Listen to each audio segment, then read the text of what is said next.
Hello everyone, आप सभी का हेल गार्डन में स्वागत है। ये बीडीडीएच नोवेल का एपिसोड नंबर 243 और इसमें जियान जो काम करने के लिए इस एंशिएंट वेस्टर्न रीजन में आया था उसकी शुरुआत होने वाली है। जी हाँ, मैं बात कर रहा हूँ एंशिएंट बोधिसत्व हार्ट को ऑब्टेन करने की। खैर इससे पहले जियान की टोली को 5 बेंशिंग लेवल के एक्सपर्ट्स को संभालना होगा। चलो उससे पहले फटाफट से पिछले एपिसोड का रिकैप कर लेते हैं। जैसे ही पिछले पार्ट की शुरुआत होती है, एंशिएंट रीजन स्टेज के ऊपर मौजूद सारे एक्सपर्ट्स बीस्ट राइड के ऊपर हमला बोल देते हैं। अगर नंबर्स की बात करें तो इंसानों की इस टोली के खिलाफ बीस्ट राइड के नंबर्स इतने ज्यादा थे कि ये ग्रुप बीस्ट आर्मी के सामने समुद्र में एक बूंद की तरह लगता है। इस समय हन्यू का ग्रुप होता है सबसे सामने, जो कि एरो फॉर्मेशन की नोक का काम कर रहा था। हन्यू के ऐसे एक्शंस की वजह से कईयों को ऐसा लग रहा होता है जैसे एक बहुत ही अच्छा इंसान है, लेकिन इसके असली रंग कुछ समय बाद सामने आने वाले थे। अब क्योंकि बीस्ट राइड के आउटर रीजन में जो बीस्ट होते हैं उनकी स्ट्रेंथ कुछ खास खतरनाक नहीं थी, इस वजह से इंसानों का एक ग्रुप काफी तेजी से आगे बढ़ पाता है। लेकिन जब वो 10,000 मीटर तक ट्रेवल कर लेते हैं, असली फरोशियस बीस्ट से इनका सामना होना शुरू हो गया था। काफी जल्दी कैजुअलिटीज होनी शुरू हो जाती हैं। हालांकि अब भी एक्सपर्ट्स अपने आप को संभाल रहे होते हैं, बट इसी समय पे हनी के ग्रुप ने अपनी औकात दिखाई थी। वो जो सबसे आगे होते हैं अचानक ही न जाने कहां पे वो गायब हो जाते हैं। इसकी वजह से जो ग्रुप आगे था फरोशियस बीस्ट इनकी चीर फाड़ कर देते हैं। कुछ इसी तरीके से एक के बाद एक ग्रुप बीस्ट राइड का शिकार बनता जा रहा था। पीछे वाले लोग आगे को आगे पुश किया करते थे और आगे होने वाले एक्सपर्ट्स एग्जॉस्ट होने के बाद खत्म हो जाया करते थे। बस कुछ ही समय के अंदर इन सभी के नंबर्स बहुत ज्यादा कम हो जाते हैं। इस समय लोगों की आंखें एकदम लाल हो चुकी होती हैं। वो पागलपन भरे एक्शंस को लेते हुए आगे जाने की पूरी कोशिश करते हैं। अभी जियान का ग्रुप एकदम मिडिल में था। वो अपनी स्ट्रेंथ को प्रिजर्व कर रहे थे। जब सिचुएशन बहुत ज्यादा क्रिटिकल हो चुकी थी, जियान पीछे हनी के ग्रुप को नोटिस करता है। जब फरोशियस बीस्ट मारकाट मचा रहे होते हैं, हनी का ग्रुप सभी के ऊपर होते हुए सीधे एयर में जाके आगे शूट हो जाता है। इसे देख के जियान का ग्रुप भी उसे फॉलो करता है। अब सिचुएशन वो आ चुकी होती है कि सबको अपनी स्ट्रेंथ पर रिलाई करके इस बीस्ट राइड को क्रॉस करना था, क्योंकि जियान की टोली में गू क्लैन के साथ साथ फ्लावर सेक के एक्सपर्ट्स भी शामिल थे। ये सभी मिलकर अपने आप को अच्छे से प्रोटेक्ट कर पाते हैं। जियान ने भी अपनी हेवली फ्लेम को बाहर निकाल लिया था। ये एक बड़ी से ड्रैगन में ट्रांसफॉर्म होकर फिरोशियस बीस्ट का खात्मा करती जाती है। काफी समय तक ट्रैवल करने के बाद अचानक से जूनर बताती है कि हनीयू का ग्रुप गायब हो गया है। उसके हिसाब से हनीयू का ग्रुप ने इस बीस्ट राइड को क्रॉस कर लिया होगा और वो एंशिएंट बोधिसत्व ट्री के पास पहुंच चुके होंगे। इस खबर को सुनकर जियान एकदम खुश हो जाता है। वो तुरंत ही अपने दिमाग को फोकस में लाके अपने आगे बढ़ने की स्पीड को बढ़ा देता है। कुछ समय के बाद ये ग्रुप फाइनली बीस्ट राइड के बाहर आ जाता है। अब ये लोग जिस एरिया में होते हैं वहाँ पे फिरोशियस बीस्ट अपने कदमों को आगे नहीं बढ़ाते। जियान का ध्यान गया था पीछे की तरफ, उसे हन्यू का ग्रुप दिखाई देता है और हन्यू के ग्रुप के पीछे था एक बहुत ही बड़ा सा ट्री। यही वो एंशिएंट बोधिसत्व ट्री होता है। थोड़ी सी देर बाद हेवन फिनिक्स डीमन ट्राइब जैसे ग्रुप्स भी उस एनिमल टाइड को क्रॉस कर लेते हैं। तभी हन्यू सभी को बताता है कि बीस्ट टाइड इस एंशिएंट वेस्टर्न रीजन की सबसे डेंजरस चीज नहीं है, सबसे डेंजरस है एंशिएंट बोधिसत्व ट्री। और कुछ समय के बाद ये बात साबित भी हो जाती है, क्योंकि जब हन्यू, जियान और बाकी के ग्रुप्स उस एंशिएंट बोधिसत्व ट्री के पास पहुंचते हैं, शुरुआत में तो उन्हें एक लाइट क्लस्टर दिखाई देता है। ये वही बोधिसत्व हार्ट था, लेकिन सभी को खुशी मनाने का यह समय मिलता नहीं, क्योंकि जैसे एक बंदे ने बोला था Bodhisattva heart, ancient Bodhisattva tree 5 लीड दोशेंग को सबके सामने लाके पेश कर देता है। अब ये सब इनसे कैसे डील करने वाले हैं, चलो हम उसके बारे में जानते हैं इस एपिसोड में। बोधिसत्व एंशिएंट ट्री के सामने 5 बेंशिंग को अपेयर होते हुए देख सभी की त्वचा एकदम नम हो जाती है। किसने भी इमेजिन नहीं किया था कि एंशिएंट बोधिसत्व ट्री इतने सारे बेंशिंग को हाइड कर रहा होगा। जियान एक गहरी सांस लेने के बाद अपने दिल के शौक को सप्रेस करता है। जब उसकी आंखें इन 5 फिगर्स को स्कैन करती हैं, हम उसकी फेस मसल्स को ट्विच करते हुए देखते हैं। वो कहते हैं इन 5 एलीट बेंशिंग के अंदर कोई भी लाइफ का ट्रेस नहीं है। जूनर भी कंक्लूजन पे आ गई थी। वो कहती है बिना सोल के पपेट्स हैं। उसका चेहरा सीरियसनेस से भरा हुआ होता है। खैर जब पूरे ग्रुप के कानों में जूनर की बात आती है, उन्हें पूरे मामले को समझने के लिए दिमाग लगाने की जरूरत नहीं होती। वो समझ गए थे कि इस एंशिएंट बोधिसत्व ट्री ने इन एलीट बेंशिंग को अपना पपेट बना लिया है। इन 5 के औरों को सेंस करके सभी को ऐसा लगता है जैसे इन सभी को पसीने ने कवर कर लिया हो। एलीट बेंशिंग को पपेट में बदल देना आखिर इस कॉन्टिनेंट में किसके पास ऐसी फाइटिंग एबिलिटी है। जब कोई भी बेंशिंग क्लास में पहुंच जाता है, वो इस कॉन्टिनेंट की पीक लेवल से बहुत ही क्लोज होता है। अगर एंशिएंट क्लैंस की बात करी जाए तो वहाँ पे भी बेंशिंग लेवल के एक्सपर्ट्स रिलेटिवली पावरफुल माने जाते हैं, लेकिन ऐसे एक्सपर्ट्स यहाँ पे पपेट बन चुके हैं। अनडाउटेडली ऐसे सीन की वजह से सभी लोग चिल फील करते हैं। अगर सबसे कंपेयर किया जाए तो हन्यू के एक्सप्रेशन स्पेशली अगली होते हैं। जब उसकी आंखें आती हैं उस स्किनी फिगर पे जिसने काले रंग की रोब्स को पहन के रखा होता है, उसकी आंखें शौक से भर गई थी। वो डेंस आवाज में कहता है कि यही हमारे मिसिंग एंसेस्टर नहीं है। पुराने रिकॉर्ड्स के हिसाब से यही बोधिसत्व एंशिएंट ट्री के पास आए थे। हन्यू की ऐसी बात को सुन के सभी की फेस से ट्विच करने लगती है। उनकी आंखें देखती हैं उस ब्लैक रोड बेंशिंग को। अब इसका पूरा चेहरा हॉलो होता है। उसकी आंखों में बिल्कुल रिपल्स देखी नहीं जा सकती। वहीं पे जब शार्प आई साइड वाले इसकी त्वचा को देखते हैं तो वो पाते हैं कि स्किन क्रैक होने लगी है। ये कुछ ज्यादा ही ड्राई हो चुकी है। और तो जब हन्यू के मुंह से आवाज बाहर आई थी, ये बेंशिंग कोई भी रिएक्शन नहीं दिखाता। गुचियांग का चेहरा भी ग्रेव होता है। वो कहते हैं हमें क्या करना चाहिए। इन 5 एलीट बेंशिंग की लाइनअप को हॉरिफाइंग कहना ही सही होगा। अगर यहाँ पे मौजूद सभी एक्सपर्ट्स अपनी स्ट्रेंथ को कंबाइन भी कर देते हैं, तो वे अपने सुपीरियर नंबर्स की वजह से भी वो इस लाइनअप को मैच नहीं कर सकते। जियान की आंखें नैरो हो जाती हैं। उसकी नजरें जाती है उस लाइट क्लस्टर पे जो कि बोधिसत्व ट्री के अंदर था। ये बोधिसत्व हार्ट होता है। इतने एफर्ट्स लगा के यहाँ तक पहुंचने के बाद जियान की गिव अप करने की इंटेंशंस नहीं होती। फाइनली जियान देखता है अपनी पूरी टोली को। वो कहता है अगर हमारा ग्रुप साथ में काम करता है तो हम कम से कम एक एलीट बेंशियन को तो संभाल ही सकते हैं। जूनर और गोचिंग की कल्टीवेशन दोजन क्लास के पीक पे पहुंच चुकी थी। जूनर 8 चेंज पे होती है और गोचिंग 6 चेंज पे होता है। और अगर हम इसमें जियान को भी ऐड करते हैं जिसकी स्ट्रेंथ 6 to 7 चेंज पीक दोजन की है, और तो लिटिल फेरी डॉक्टर, यनियन, चिनचैंग, गुहुआ, गोली, ये सभी मिलकर एक एलीट बेंशियन से फाइट कर सकते हैं। बस बात कुछ ऐसी के सामने बस एक एलीट बेंशियन नहीं है बल्कि इनके नंबर्स 5 हैं। जियान कुछ समय तक सोचने के बाद फाइनली बोलता है, एवरीवन, क्या यहाँ तक पहुंचने के बाद आप सभी गिव अप करना चाहते हो? देखने से तो ऐसा लग रहा है अगर हम कदमों को आगे नहीं बढ़ाते तो ये बेंशियन पपेट हमारे ऊपर हमला नहीं करेंगे। दूसरे शब्दों में ये कहा जा सकता है कि हमारे वापस जाने का फाइनल चांस है। इसके बाद हमें ये मौका नहीं मिलने वाला। जियान की बात को सुन के सभी की भौहें सिकुड़ गई थी। फाइनली वो अपने सिर को हिलाते हैं। जियान कहता है क्योंकि यहाँ पे कोई विड्रॉ नहीं करना चाहता तो फिर हमारे पास ऑल आउट फाइट के अलावा कोई विकल्प नहीं बचता। हमारे साइड में 7 ग्रुप्स हैं। मेरा ग्रुप एक एलीट बेंशियन को ब्लॉक करेगा। बचे हुए बेंशियन पपेट्स को आप सभी के ग्रुप्स को हैंडल करना होगा। यहाँ तक पहुंचने वाले ग्रुप्स में से जियान के ग्रुप के अलावा हनक्लैन और हेवन डिवीजन फीनिक्स टाइप का ग्रुप होता है। बचे हुए 4 फैक्शन से जियान कभी पहले मिला नहीं था, लेकिन वो भी सेंट्रल प्लेन्स की काफी पावरफुल फोर्स को बिलोंग करते होंगे। भले इनकी पावर को जियान, हनिया या फिर जूफंग की पावर से कंपेयर न किया जा सके, लेकिन इन्हें हल्के में भी नहीं ले सकते। हर एक ग्रुप के पास ऐसे 2 एक्सपर्ट्स हैं जिनकी स्ट्रेंथ दोजन क्लास के पीक पे पहुंच चुकी है। हनियो का ध्यान जाता है जियान की तरफ। वो बिना ट्रबल क्रिएट करे हुए बोलता है, एक पपेट को हम ब्लॉक करेंगे। हनियो भी जानता था कि अगर यहाँ पे कोई विड्रॉ करता है तो बचे हुए ग्रुप इन 5 एलीट बेंशियन को संभाल नहीं पाएंगे। जूफंग भी थोड़ी देर तक हेस्टेट करने के बाद कहता है, एक पपेट को हम संभाल लेंगे। भले एक्सपर्ट्स काफी फ्राइटिंग हो, लेकिन इस समय पपेट से ज्यादा कुछ नहीं है। इनकी स्ट्रेंथ को जेन्युइन बेंशियन से कंपेयर नहीं किया जा सकता। वो अपने बड़े नंबर्स पर रिलाई करके इन पपेट से फाइट कर सकते हैं। इन दोनों को एग्री करने के बाद जियान की नजरें जाती है बचे हुए 4 ग्रुप्स के ऊपर। वो कहता है, बचे हुए दोनों बेंशियन को आप 4 ग्रुप्स के ऊपर छोड़ा जाता है। आप सभी का क्या कहना है? भले इन 4 में से सिंगल ग्रुप की पावर जियान की टोली से कंपेरेबल ना हो, लेकिन एटलीस्ट 2 पपेट्स को तो संभाल ही सकते हैं। जियान के शब्दों को सुन के सभी लोग एक दूसरे को देखते हैं। फिर इनकी नजरें जाती है उस स्पॉट की तरफ जहाँ पे बोधिसत्व हार्ट मौजूद होता है। फाइनली 4 ग्रुप्स एग्री कर देते हैं। इस बोधिसत्व हार्ट की टेम्पटेशन के सामने वो अपनी लाइफ को रिस्क में डालने के लिए तैयार थे। जियान का चेहरा बहुत ही ग्रेव होता है। वो एक गहरी सांस को एक्सहेल करने के बाद बोलता है, क्योंकि कोई भी ऑब्जेक्शन नहीं उठा रहा तो फिर चलो अटैक किया जाए। उसके लिए भी पहली बार था जब वो एक एलीट बेंशियन से फाइट करने जा रहा है। भले इस पपेट की स्ट्रेंथ जेन्युइन बेंशियन से कंपेयर ना करी जा सके, लेकिन एटलीस्ट इसके नाम में शैंग लगा जाता है। कोई भी चीज जो कि इससे रिलेटेड होती है उसे एक्सट्रीमली पावरफुल माना जाएगा। इस डिक्लेरेशन के बाद जियान के कदम आगे बढ़ते हैं तो उसकी दिल की चारों तरफ सीटियां बजाने लगी थी। 1 2 3 जैसे जियान का तीसरा कदम आगे बढ़ा था, उन 5 स्टैचू जैसे पपेट्स की आंखें अचानक से खुल जाती हैं। अभी 5 का फोकस जियान होता है। 4 पपेट्स की वो खाली खाली आंखें देख रही थी। एक पपेट आगे बढ़ता है। एक ही फ्लैश में वो पपेट सीधे जियान के सामने अपीयर हो गया था। क्योंकि यहाँ पे टाइम वेस्ट करने की कोई जरूरत नहीं है, उसका वो फ्राइटिंग पाम लाइटिंग स्पीड के साथ स्पेस को चीरते हुए जियान की तरफ आगे बढ़ जाता है। बेंशियन पपेट की ऐसी फेरोसिटी को देख के जियान भी अपने पैरों को जमीन में पटकता है। जमीन से एक बहुत ही बड़ा लावा पिलर शूट हुआ था। ये उस पपेट से वॉलेंट तरीके से कोलाइड हो जाता है, लेकिन जियान के लावा पिलर जिसे टकराने के बाद कोई ऑर्डिनरी 9 स्टार दोजन सीधा खून फेंक के पीछे चला जाएगा, उसकी वजह से पपेट हल्का सा ट्रेम्बल ही होता है। बिना किसी बदलाव के उसका फेरोशियस अटैक जियान की तरफ आगे बढ़ जाता है। जब ये बेंशियन पपेट जियान के ऊपर दोबारा से हमला करने वाला होता है, हम कई पावरफुल दूकी पिलर्स को आगे आते हुए देखते हैं। ये स्पेस को पेनिट्रेट करके सीधे उस पपेट की बॉडी से जाकर टकरा जाते हैं। जब इतने सारे एक्सपर्ट्स अपनी पावर को कंबाइन करते हैं तो वो एक्सपर्ट जो कि दोजन के पीक के 9 चेंज पे पहुंच चुका हो, वो भी इस अटैक को रिसीव करने की कोशिश नहीं करेगा। बट इस पपेट की पूरी कहानी अलग होती है। भले इसका अटैक शैडर हो गया था, लेकिन फिर भी ये सभी अटैक्स को रिसीव करता है। जब जियान के ग्रुप ने इस बेंशियन पपेट से फाइट करना शुरू कर दिया होता है, हनी भी टाइम को बर्बाद नहीं करता। वो चिल्ला के बोलता है अटैक। वो अपने ग्रुप के साथ आगे बढ़ जाता है। हन क्लैन के जो भी एक्सपर्ट्स होते हैं वो एक बेंशियन पपेट को सराउंड कर लेते हैं। हन्यू की आंखें इस ब्लैक रूट पपेट के चेहरे पे होती हैं। वो कहते हैं, एंसेस्टर, मैं तुम्हें इस दर्द से निजात दिलाऊंगा। हन्यू के पीछे हॉल ऑफ सोल के 10 एक्सट्रीमली पावरफुल एक्सपर्ट्स होते हैं। इन सभी की मैजेस्टिक दूकी उस बेंशियन पपेट को लगातार बिजी कर रही थी। हन्यू और जियान के ग्रुप को एक्शन लेते हुए देख जू फैंग भी एक्ट करना शुरू कर देता है। इनके शरीर की दूकी एकदम लिमिट्स तक अनलीश हो गई थी। ये सभी आसमान की तरफ रोर करते हुए अलग अलग एरिया से बेंशियन पपेट के ऊपर हमला करना शुरू कर देते हैं। चारों तरफ फाइटिंग दूकीज फैल गई थी। ये दूकी अटैक्स इतने पैने होते हैं कि एक समय के लिए एकदम खतरनाक लेवल की केओस फैल जाती है। भले इन सभी के पास नंबर्स का एडवांटेज हो, लेकिन इनमें से कोई भी जेन्युइन बेंशियन नहीं होता। बिना किसी डाउट के बैटल काफी मिजरेबल होने वाली है। हम गुशिंग और गुआ को हवा से नीचे आते हुए देखते हैं। इनके दोनों हाथों में फाइटिंग एनर्जी सीज होती है। ये फाइटिंग दूकी अटैक्स उस बेंशियन पपेट की पीठ में जाकर टकराते हैं, लेकिन हाई लेवल की दो स्किल्स जब इस पपेट की बॉडी से कांटेक्ट में आती हैं, ऐसा लगता है ये छोटे से पत्थर समुद्र में सिंक हो गए हो। दोनों की बॉडी ट्रेम्बल होती है, एक पावरफुल फोर्स इनकी बॉडी में एंटर कर गई थी। ऐसी फ्राइटनिंग फोर्स के रिफ्लेक्शन की वजह से गुहुआ और गुशिंग की बॉडी के डिफेंसेस तुरंत ही डिस्ट्रॉय हो जाते हैं। कट्टी पतंग की तरह इन दोनों की बॉडी पीछे जाती है। ग्रक साउंड के साथ इनके मुंह से खून बाहर आया था। फ्लावर सेक्ट की कुछ एल्डर्स इन्हें जैसे तैसे करके रिसीव करते हैं। इस समय इस फाइट को शुरू हुए ऑलरेडी 20 मिनट हो चुके होते हैं। जियान की साइड में जब भी फ्लावर सेक्ट के एल्डर्स उस बैंशिंग पपेट को थोड़ा सा बिजी करने की कोशिश करते थे, हमें इन सभी को खून फेंकते हुए पीछे जाते हुए देखते हैं। अच्छी बात है कि जियान, जुनर, गुचिंग जैसे एक्सपर्ट्स इस ग्रुप के लिए मेन पिलर्स का काम कर रहे हैं। ये रीजन होता है जिसकी वजह से जियान के ग्रुप में अभी तक कोई भी कैजुअलिटीज नहीं हुई होती। जियान चिल्ला के कहता है इसके हेड के ऊपर अटैक करो। इस पपेट के अंदर कोई भी लाइफ नहीं होती जब तक इसकी खोपड़ी नहीं तोड़ी जाती। इसे रोकना बेसिकली इम्पॉसिबल है। जियान कहता है किंग कॉन्ग ग्लास बॉडी। जैसे उसके मुंह से आवाज बाहर आती है, उसके शरीर में से एक इंटेंस गोल्डन लाइट बाहर आई थी। इस मोमेंट में जियान की बॉडी स्वेल होनी शुरू हो जाती है। उसकी वो मेटेलिक फिस्ट गुचिंग के द्वारा क्रिएट करी अपॉर्चुनिटी का फायदा उठाती है। जियान कहता है ऑक्टेन ब्लास्ट। लाइटिंग स्पीड के साथ ही फिस्ट अटैक पपेट के सर की तरफ आगे बढ़ जाता है। जियान का ये पंच जो कि फाइटिंग स्टैंड को कंटेन कर रहा होता है, वो बैंक साउंड के साथ पपेट के हेड में जाकर टकराता है। पावरफुल फोर्स की वजह से बैंशिंग पपेट के सर में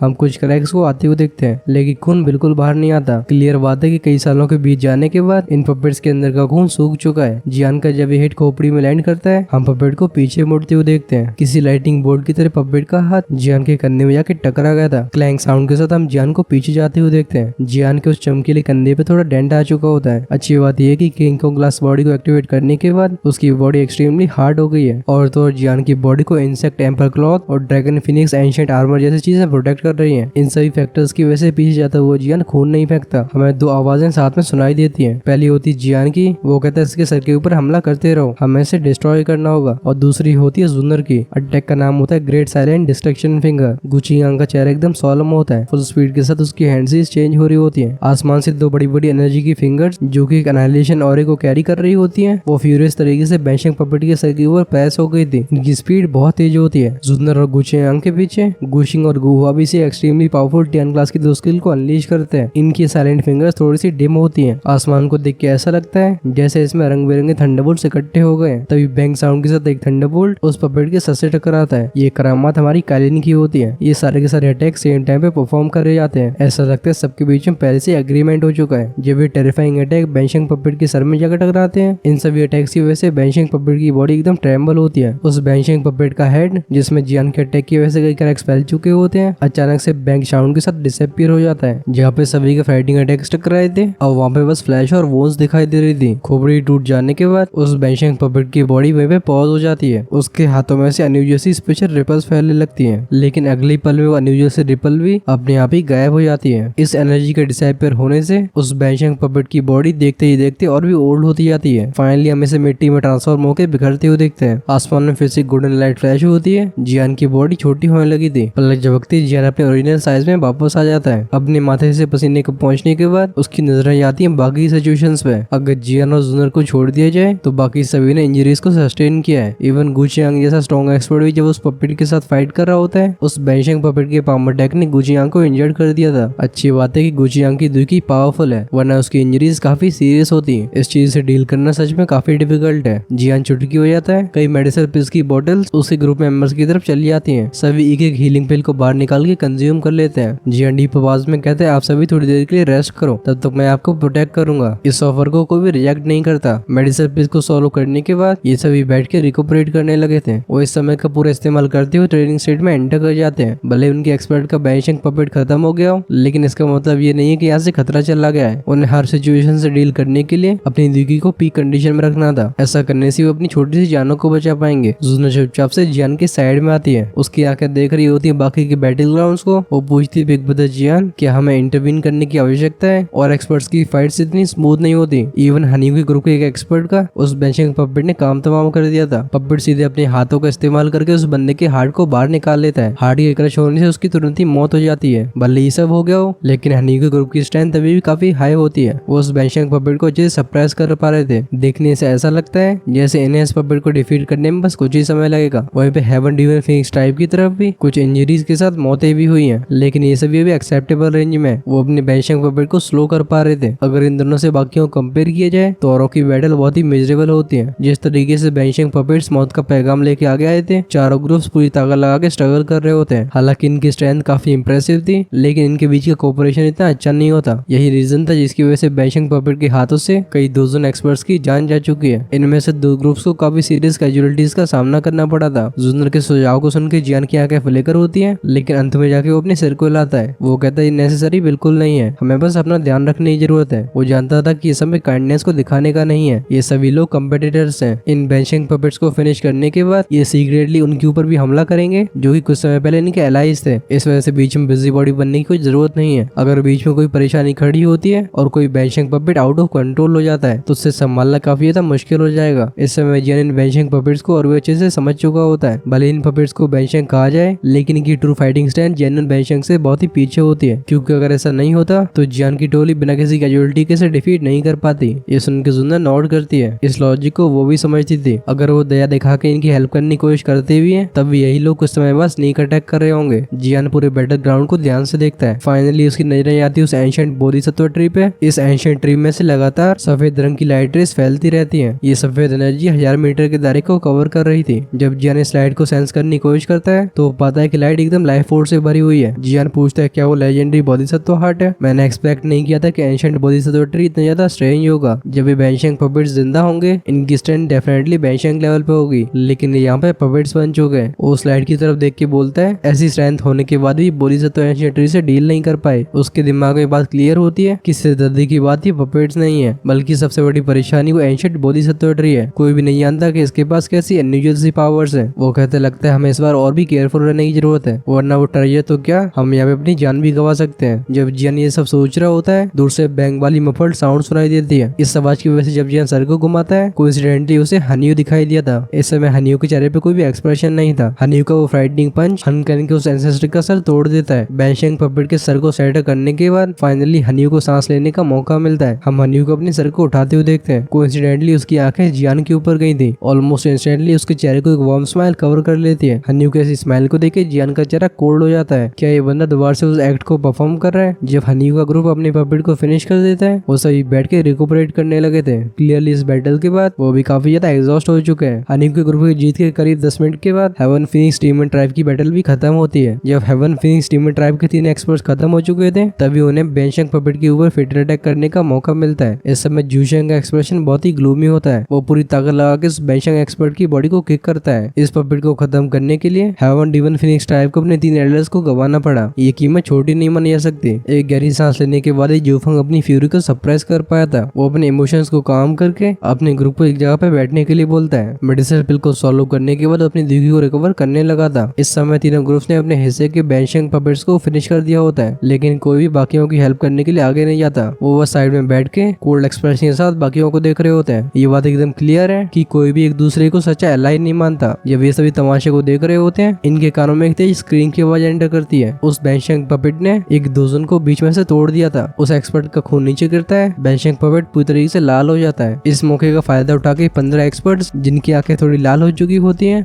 वो साथ में अपने अटैक्स को लॉन्च कर देते हैं। ये सभी विंड अटैक बैंशिंग पपेट के सर से जाके टकराए थे। ऐसे टेरिफाइंग अटैक्स की वजह से वो बैंशिंग पपेट एक बार ट्रैम्बल होने के बाद फट जाता है। इस एक्सप्लोजन से फैलने वाली रिपल जब बाकी के एक्सपर्ट से टकराती है, ये सभी खून फेंकते हुए पीछे चले गए थे। इस बैंशिंग पपेट को फिनिश करने के लिए इन सभी ने खून की कीमत चुकाई थी। इस बैटल के एंड होने के बाद लास्ट बैटल काफी समय तक चलती रहती है, लेकिन अंत में जाके वो फाइनल बैंशिंग पपेट सभी के अटैक्स की वजह से ब्लास्ट हो जाता है। लास्ट पपेट से फाइट कर रहे लोग सच में अपनी जान की बाजी लगा देते हैं। इस पपेट को फिनिश करने के लिए 5 लोगों ने अपनी लाइफ को सैक्रिफाइस कर दिया था। लास्ट बैंशिंग पपेट की खोपड़ी को उड़ा देने के बाद ग्रुप के सारे मेंबर्स जमीन पर लेट के हाँफने लगते हैं। अभी किसी की एक उंगली को उठाने की भी इच्छा नहीं थी। जब फाइनल ग्रुप फाइनल बैंशिंग पपेट को फिनिश कर देता है, तो जियान की टोली जो कि अभी तक शांति से बैठी हुई थी, वो सभी अपनी आंखों को खोल लेते हैं। मेडिसिनल पिल्स की हेल्प की वजह से इन सभी की औरें लगभग पूरी तरीके से रिकवर हो चुके थे। जब जियान के ग्रुप में सभी ने रिकवरेट कर लिया होता है, जियान की नजरें जाती है बोधिसत्व एंशिएंट ट्री के ऊपर। वो डीप आवाज में कहते हैं आगे आने वाली सिचुएशंस पहले से भी कई गुना डेंजरस होने वाली है। इस वजह से मैं पहले सजेस्ट करना चाहूंगा वो लोग जिनकी स्ट्रेंथ 6 स्टार डोजन से ऊपर नहीं है, वो आगे जाने की बिल्कुल कोशिश न करें। जियान के सजेशन को सुन के सभी लोग हेजिटेट करने लगते हैं, बट जब वो सोचते हैं कि बैंशिंग पपेट भी यहाँ पे अपीयर हो चुके हैं, न चाहते हुए भी इन्हें नोट करना पड़ता है। कोई भी नहीं जानता कि आगे सभी का ऐसे भी डेंजरस चीजें वेट कर रही हैं। अगर किसी के पास सफिशिएंट स्ट्रेंथ नहीं होती, तो वो आगे जाके मौत को बुलावा दे रहा होगा। फ्लावर से के कुछ एल्डर्स एक दूसरे की तरफ देखने के बाद जियान से बोलते हैं जूनियर पवेलियन चीफ, हम यहाँ पे रुके यानान का ध्यान रखेंगे, आप सेक्ट चीफ को लेकर आगे बढ़ सकते हो। हालांकि हालांकि वो जानते थे कि वो ऐसे खजाने को पाने के हकदार नहीं है, लेकिन तब भी वो चाहते कि उनके फ्लावर सेक्ट को कुछ न कुछ फायदा हो। इस समय येनिन काफी स्ट्रॉन्ग है और वो जियान के साथ रिलेशनशिप को भी रखती है। अगर उसे कोई शानदार मौका मिल जाता है तो फायदा पूरे फ्लावर सेक्ट का होगा। ये सुन के हम येनिन को हेजिटेट करते हुए देखते हैं, लेकिन क्योंकि वो सेक्ट चीफ होती है उसे अपने सेक्ट के बारे में अच्छा सोचना होगा। वो नोट करके बोलती है अगर ऐसी बात है तो आप सभी केयरफुल रहना। वो बोधिसत्व हार्ट से कोई उम्मीद नहीं लगाती, वो बस जियान के साथ जाना चाहती थी, क्योंकि भले इस समय जियान उसे स्ट्रॉन्ग हो चुका हो तब भी न जाने क्यों उसके बारे में वो चिंता करती है। जियान नोट करने के बाद उस बोधिसत्व एंशिएंट ट्री की बड़ी सी बॉडी को देखता है। बोधिसत्व हार्ट डेफिनेटली इसी के अंदर होगा। एक गहरी सांस लेने के बाद जियान बोलता है लेट्स गो। इस समय उसकी पूरी बॉडी अलर्ट मोड में एंटर कर चुकी होती है। एक बार हाथ को वेव करने के बाद वो खड़ा हो गया था। वो एंशिएंट बोधिसत्व ट्री की तरफ आगे बढ़ना शुरू कर देता है। पीछे जुन्नर का ग्रुप जो कि अभी तक वेट कर रहे होते हैं वो भी जियान को कॉशियस तरीके से फॉलो करते हैं। जियान की टोली को बोधिसत्व ट्री के पास जाते हुए देख जूफंग और हनी भी खुद को रोक नहीं पाते। वो और भी आराम की परवाह न करते हुए अपने ग्रुप को लेके एंशिएंट बोधिसत्व ट्री की तरफ आगे बढ़ जाते हैं। अगर इन तीनों की टोलियों से कंपेयर किया जाए तो बाकी ग्रुप्स बहुत ही ज्यादा थके हारे होते हैं, लेकिन क्योंकि जियान, जूफंग और हनी का ग्रुप आगे चला गया है उनके पास भी फोर्सफुली खड़े होने के अलावा कोई विकल्प नहीं होता। यहाँ तक पहुँचने के लिए उन्हें बहुत ही महंगी कीमत चुकानी पड़ी है। वो यहाँ से सिंपली खाली हाथ वापस नहीं आ सकते। बोधिसत्व एंशिएंट ट्री की टेम्पटेशन की वजह से कई लोग और भी तेजी से आगे बढ़ने लगते हैं। जैसे जैसे वो एंशिएंट ट्री को अप्रोच करते जा रहे थे इन सभी के दिल फिर से एंग्शियस हो जाते हैं। कोई भी नहीं जानता कि एंशिएंट बोधिसत्व ट्री और कौन कौन सी ट्रिक्स को छिपा के रखा है। ऐसी अनजानी सी फीलिंग ही सभी के डर का कारण होती है। लगातार लोगों के आगे बढ़ने की आवाजें सुनाई देती हैं। वो ग्रेजुअली एंशिएंट बोधिसत्व ट्री के नीचे आ जाते हैं। नीचे आने के बाद ही सीन थोड़ा क्लियर हुआ था। अब फाइनली वो रियलाइज करते हैं कि पेड़ आखिर कितना ज्यादा एनॉर्मस है। अनगिनत सालों की जिंदगी से इकट्ठा होने वाला जो ऑरा होता है उसे हर कोई सेंस करता है। जिस मोमेंट में सभी एंशिएंट बोधिसत्व ट्री के नीचे पहुंचते हैं जमीन से 1000 फीट की ऊंचाई पे उस पेड़ में से एक ब्राइट लाइट बाहर आती है। ये चमकीली लाइट जियान की टोली को रैप कर लेती है। ऐसे सीन की वजह से सभी के दिल उनके गले तक आ जाते हैं। वो जस्ट अपनी दुखी को सर्कुलेट करने के लिए रेडी हो रहे थे, लेकिन एक और डिस्कवरी की वजह से वो लोग शॉक हो जाते हैं। वो पाते हैं कि उनके शरीर के अंदर की दुखी इस समय पूरी तरीके से गायब हो चुकी है। जब सभी के चेहरे शॉक से भरे हुए थे वो लाइट पिलर बहुत ही तेजी से छोटा होता जाता है। एक स्विच साउंड करते हुए ये ग्लो लाइटिंग स्पीड के साथ पेड़ के अंदर वापस लौट जाता है। वो लोग जो कि पहले से ही पेड़ के नीचे पहुंच चुके होते हैं अभी उनका नामो निशान नहीं पाया जा सकता। इन डिसअपीयर होने वाले लोगों में नेचुरली जियान का ग्रुप भी शामिल होता है। नलन यानान लगातार उस जगह को देखती रहती है जिस स्पॉट पे उसका ग्रुप गायब हुआ है। उसके चेहरे से रंग चले जाते हैं। जियान जो कि सफेद ग्लो में खड़ा हुआ होता है उसके आंखों में सफेदी के अलावा कुछ नहीं था। वो अपने पास में एक सिंगल इंसान को नहीं देखता, न जाने क्यों, लेकिन उसके दिमाग में थॉट्स होते हैं वो काफी क्योटिक होने लगे थे। जियान खुद से बड़बड़ाते हुए कहता है क्या हुआ। एक पल के बाद वो अपने सिर को ऊपर उठाता है। उससे थोड़ी सी दूरी पे एक सर्कुलर लाइट रिंग मौजूद होती है। तो हेजिटेट करने के बाद उसके कदम सर्कुलर लाइट रिंग की तरफ बढ़ने लगते हैं। फाइनली जियान उसके अंदर एंटर कर लेता है। हालांकि जियान पलक झपकती इस लाइट रिंग में एंटर कर जाता है, लेकिन उसे ऐसा फील होता है कि ये प्रोसेस दसियों सालों तक चलती रही है। जब वो खोया हुआ फील कर रहा होता है उसके सामने की सीनरी चेंज होती है। इस समय सफेद दुनिया को हरे भरे जंगल ने कवर कर लिया था। इस फैली हुई इनॉर्मस ग्रीनरी को देख के जियान एक मोमेंट के लिए स्टैंड हो गया था। वो कहता है ये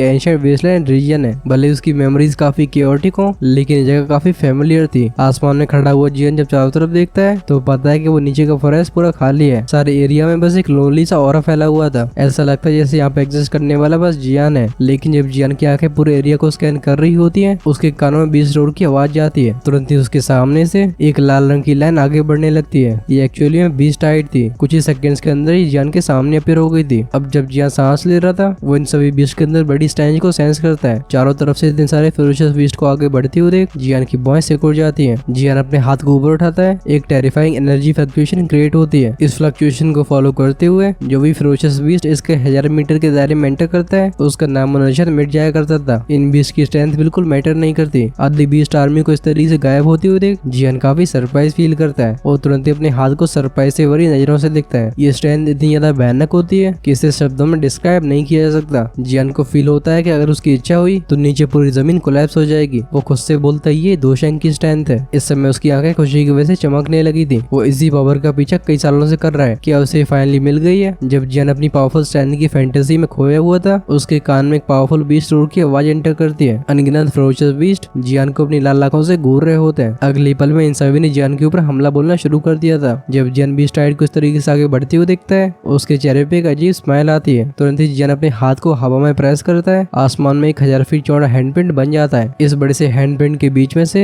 एक टेरिफाइंग रिपल ग्राउंड की तरफ फैलती है। किसी बीस्ट को चिल्लाने का मौका भी नहीं मिलता। जिस मोमेंट में फ्लक्चुएशन उनकी बॉडी को टच करती है वो सभी राख में बदल जाते हैं। फाइनली जब वो पावमटेक जमीन से टकराता है अनगिनत बीस्ट वहीं पर तबाह हो जाते हैं। जियान ने कभी इमेजिन नहीं किया था कि एक दिन उसके पास भी ऐसी अनहाइलेटेड पावर होगी। जमीन पे उस 10,000 फीट बड़े हैंडप्रिंट को देख के जियान की आंखों में एक अनयूजुअल सा इमोशन आता है। उसकी ऐसी इच्छा होती है जैसे वो आसमान को देख के तेजी से हंसे, और ऐसा वो करता भी है। उसकी हंसी की आवाज किसी थंडर की तरह पूरे आसमान में गूंजती है। फाइनली उसने स्ट्रेंथ ऑब्टेन कर ली। जियान के दिल में एक पावरफुल मर्डरस डिजायर का जन्म होता है। वो हंस के चिल्लाते हुए बोलता है, हॉल ऑफ सोल, हन क्लैन में तुम्हें पूरी तरीके से तबाह कर दूंगा। तुरंत ही जियान के पीछे का स्पेस डिस्टॉर्ट होता है। कुछ मिजरेबल से दिखने वाले फिगर्स बाहर आए थे। अचानक से आसमान में प्रकट हुए इन फिगर्स को देख के जियान एक समय के लिए चौंक जाता है। आगे वाले बंदे को देख के जियान बोलता है, हनीयू। जियान की आंखों में एक रेड ग्लो फ्लैश होता है और रूथलेस तरीके से पूरे ग्रुप को ग्रैब करता है। जियान को देख के हनीयू का एक्सप्रेशन चेंज हो गया था। वो तुरंत ही पीछे मुड़ के भागने वाला होता है, लेकिन उसकी बॉडी हिलने का नाम नहीं लेती। वो डिस्कवर करता है कि उसके आसपास का स्पेस पूरी तरीके से सील हो चुका है। इससे पहले वो अपने शरीर की दुखी को रिलीज भी कर पाता, उसके आसपास का स्पेस कोलैप्स हो जाता है। एक बैंग साउंड सुनाई देता है। उसके चारों तरफ का स्पेस एक ब्लैक होल में बदल गया था। इस ब्लैक होल ने हनी के ग्रुप की चटनी बना दी थी। जियान रैंडम तरीके से हड्डियों और मांस के टुकड़ों को साइड में फेंक देता है। उसके चेहरे पे कोल्ड स्माइल आई थी। वो कहता है, अब मेरे पास वो स्ट्रेंथ आ चुकी है जिसका यूज करके मैं बदला ले सकूं। वो पीछे मुड़ के खाली स्पेस में एंटर करता है। ये रास्ता एंशिएंट वेस्टर्न रीजन से बाहर जाने का था। कोई भी फेरोशियस बीच जो कि जियान के 10,000 मीटर के दायरे में एंटर करता था, उस एरिया में फैले पावरफुल प्रेशर की वजह से हम तुरंत ही उसका मीट पेस्ट बनते हुए देखते हैं। नीले आसमान में एक रे ऑफ लाइट फ्लैश हो रही थी। जहाँ जहाँ से ये पास होती, एक के बाद एक एक्सप्लोजन सुनाई देते हैं। खून तो एकदम नदियों की तरह बहता है। इस लाइट की रे की स्पीड बहुत ही फास्ट होती है। बस 10 मिनट के अंदर इसने पूरे एंशिएंट वेस्टर्न रीजन को क्रॉस कर लिया था। फाइनली इसके कॉर्नर पे अपीयर हो जाता है।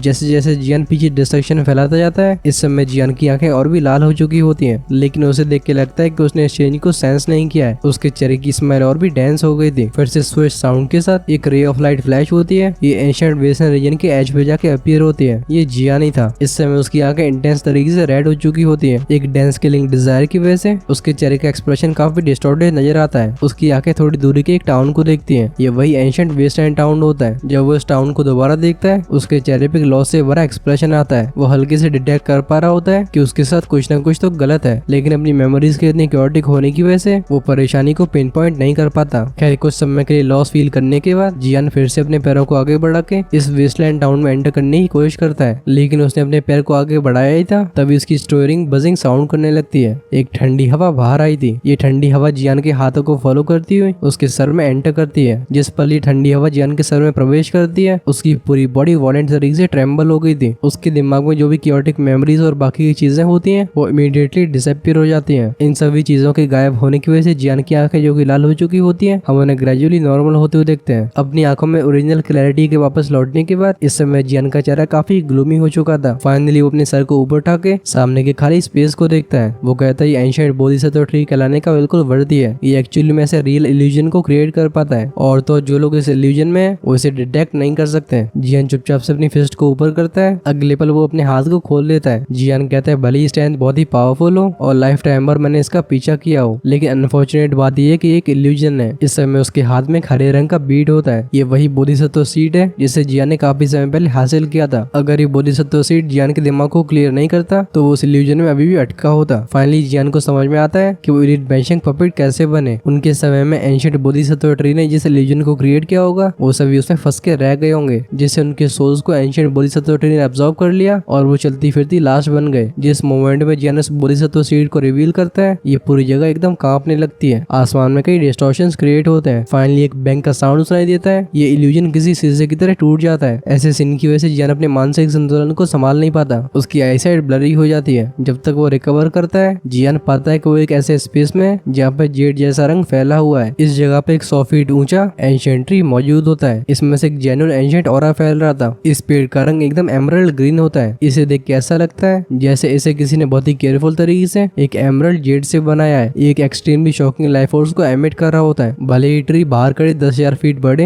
एंशिएंट बोधिसत्व ट्री जैसा ही हो, लेकिन इसका साइज काफी ज्यादा कम हो चुका था। सामने खड़े इस छोटे से एंशिएंट बोधिसत्व ट्री को देख के जियान की आंखें काफी ग्लूमी हो गई थी। वैसे मैं इसे रिलेटिवली स्मॉल बोल रहा हूँ। वो इल्यूजन जिसमें जियान कुछ समय पहले फंस गया था, वो डेफिनेटली इसी ट्री ने क्रिएट किया है। जब जियान इस एमरल्ड एंशिएंट बोधिसत्व ट्री को ऑब्जर्व कर रहा होता है, ये पेड़ अचानक से कांपने लगा था। इसमें से कई लाइट के क्लस्टर्स बाहर आते हैं। ये जियान के सामने आके सस्पेंड हो गए थे। इन लाइट क्लस्टर्स में बदलाव आते हैं। जियान कई सीन्स को देखता है। इन सभी सीन्स को देख के जियान के एक्सप्रेशन ड्रास्टिकली चेंज हुए थे। इन सीन्स के अंदर जूनर, हान्यू, जूफेंग और वो सभी लोग होते हैं जिन्होंने कुछ समय पहले इस एंशिएंट बोधिसत्व ट्री में एंटर किया है। इस समय वो सभी लोग एक इल्यूजन में ट्रैप हो चुके थे। जियान फ्यूरियस आवाज में चिल्ला के बोलते आखिर तुम करना क्या चाहते हो। उसकी बॉडी से एक हेवली फ्लेम बाहर आई थी। ये एंशिएंट बोधिसत्व ट्री कुछ ज्यादा ही स्ट्रेंज है। वो लाइफ लाइक इल्यूजन इतना ज्यादा खतरनाक होता है कि इसे रियल और फेक बताने में मुश्किल है। उन बैंशिंग पपेट से फाइट करने के बाद जियान समझ चुका था कि उसकी टोरी पहली नहीं है जिसने इल्यूजन की वजह से सफर किया हो। जियान को इस तरीके चिल्लाती हुई देख एंशिएंट बोधिसत्व ट्री फिर से शुक होता है। उसके सामने एक रोशनी अपीयर हुई थी। इस लाइट क्लस्टर के अंदर 1,00,000 फीट के साइज का एंशिएंट बोधिसत्व ट्री मौजूद था। लेकिन जियान इस ट्री पे ध्यान नहीं देता, बल्कि उसकी आंखें देखती हैं उस पेड़ के सामने की स्पॉट को जहाँ पे एक बंदा जिसने काले रूब्स को पहन के रखा होता है वो हवा में खड़ा हुआ था। एक औरत जिसे सच में सुप्रीम कहा जा सकता है वो उसके शरीर से फैल रहा होता है। इस औरत के कंपैरिजन में वो 1,00,000 फुट से ज्यादा लंबा एंशिएंट बोधिसत्व ट्री बिल्कुल छोटा लग रहा था। ऐसे सीन को देख के जियान की आंखें एक डेंस शॉक से भर जाती हैं। उसके मुंह से बस 2 शब्द बाहर आए थे। वो कहता है दोदी। उसकी आंखें उस ब्लैक क्लोड पर्सन को ध्यान से देख रही होती हैं। हालांकि ये बस एक इमेज है, लेकिन इसकी वजह से जियान की रूह कांप रही होती है। आखिर ऐसी फीलिंग को दोदी AKA 2 गॉड्स के अलावा कौन दे सकता है जो कि आज सिर्फ लेजेंड्स में एग्जिस्ट करते हैं। खैर बोधिसत्व एंशिएंट ट्री और उस दोदी के बीच में क्या रिलेशनशिप है इसके बारे में हम नेक्स्ट एपिसोड में थोड़ा डिटेल से बात करते हैं। शुरुआत में हमें उस दोदी के नेगेटिव इमोशंस के बारे में मालूम पड़ेगा, फिर हम बोधिसत्व ट्री के 3 खजानों के बारे में जानेंगे और लास्ट में आपका एक सरप्राइज वेट कर रहा है। नेक्स्ट पार्ट को आपको बिल्कुल मिस नहीं करना है, क्योंकि अगर उसे मिस कर दिया तो तुम बहुत ही इंपॉर्टेंट डिटेल से अनजान रह सकते हो। वैसे हमें काफी जल्दी हॉलो सोल का सेकंड टियाजिन भी देखने को मिलने वाला है। वो सीन बिल्कुल बहुत ही खतरनाक होने वाला है। खैर आप कमेंट्स में लिख के ये बताओ कि आपको ये वाला एपिसोड कैसा लगा। वैसे मैं कुछ समय पहले आप सभी कमेंट्स पढ़ रहा था। जनरली मैं लास्ट में आप सभी से सजेशंस पूछता हूँ, लेकिन हमारे कुछ भाइयों ने सजेशंस को ऐसे लिख के रखा है जैसे वो सजेशंस को दे नहीं रहे हो बल्कि मेरे मुंह पे फेंक के मार रहे हैं। एक बंदा लिखता है ऐसा कर तो एक दिन में 2 एपिसोड अपलोड कर। खैर तुम्हारे भाई ने कंट्रोल मजनू बोल के खुद को कंट्रोल कर लिया। अब तुम ही बताओ ऐसे लोगों को क्या करना चाहिए। चलो ये तो रही हंसी मजाक की बात। मेरे लिए जो चीजें पॉसिबल है मैं उन्हें लगातार करता आ रहा हूँ। बात एक दिन में 2 या 3 एपिसोड्स की नहीं है। सीन कुछ ऐसा है कि हर एक शरीर की एक लिमिट होती है। अगर मैं खुद को ज्यादा पुश करता हूँ तो क्या फायदा 4-5 दिन के लिए गैप हो जाए। सो कंसिस्टेंसी को बना रहने दो। खैर अगर अभी तक आपने वीडियो को लाइक नहीं किया है आप डेफिनेटली लाइक और सब्सक्राइब कर सकते हो। हम लाइक एम रखते हैं 10,000 लाइक्स का। देखते हैं क्या आप सभी आज इसे कंप्लीट करवा पाते हो। आप चैनल की मेंबरशिप को ज्वाइन करके हमें पर्सनली सपोर्ट भी कर सकते हो। ज्वाइन करने का विकल्प मिलेगा आपको चैनल की होम पेज पे। एक बार चेकआउट जरूर करना। चलो हम इसी के साथ करते हैं वीडियो को क्लोज। अगर पिछले एपिसोड को मिस कर दिया है तो फटाफट से उसे देखने के लिए लेफ्ट में क्लिक कर लो। Until then take care, tata, bye bye.